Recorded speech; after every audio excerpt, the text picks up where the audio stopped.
আমাদের বাচ্চারা আগুনের লেলিহান শিখার মতো ঝাঁপিয়ে পড়েছে, ওর স্বৈরাচারের পতন হয়েছে। প্রিয় সাথীরা আমার, আজকে আমরা যে নিঃশ্বাস ফেলতে পেরেছি, যে সুখের নিঃশ্বাস ফেলতে পেরেছি, এজন্য যেই বাচ্চা কাচ্চারা শহীদ হয়েছে, আমাদের দলের অনেক নেতাকর্মী শহীদ হয়েছে, তাদের আত্মার বিদায়ী আত্মার মাগফিরাত কামনা করছি। প্রিয় সাথীরা আমার, আপনাদেরকে আমি বলতে চাই, বাংলাদেশ জাতীয়তাবাদী বাউল দলের পক্ষ থেকে বলতে চাই, আপনাদেরকে ধন্যবাদ জ্ঞাপন করতে চাই, যেহেতু আপনারা বাউল দলের আজকে একটা সাংস্কৃতিক সন্ধ্যায় উপস্থিত হয়েছেন।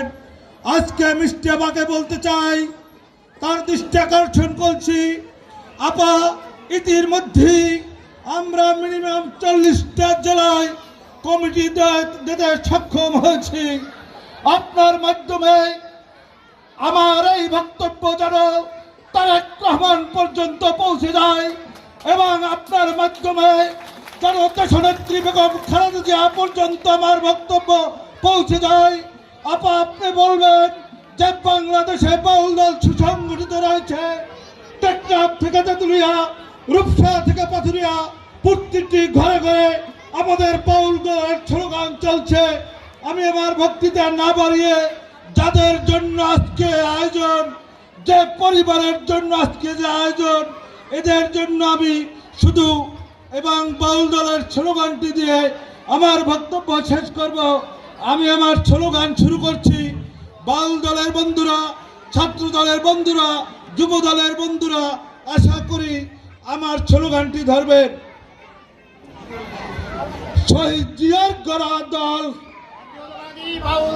জাতীয়তাবাদী বাউল দল, খালেদা জিয়ার গড়া দল, মঈন খানের গড়া দল, হান্নান শাহের গড়া দল, জাতীয়তাবাদী বাউল দল, খালেদা জিয়ার গড়া দল, খালেদা জিয়ার গড়া দল, খালেদা জিয়া ভয় নয়, রাজপথ ছাড়ি নয়, খালেদা জিয়া ভয় নয়, তারেক জিয়া ভয় নয়, তারেক জিয়া বীরের বসে। সবাইকে ধন্যবাদ জানিয়ে আমার সংক্ষিপ্ত বক্তব্য শেষ করছি। আল্লাহ হাফেজ।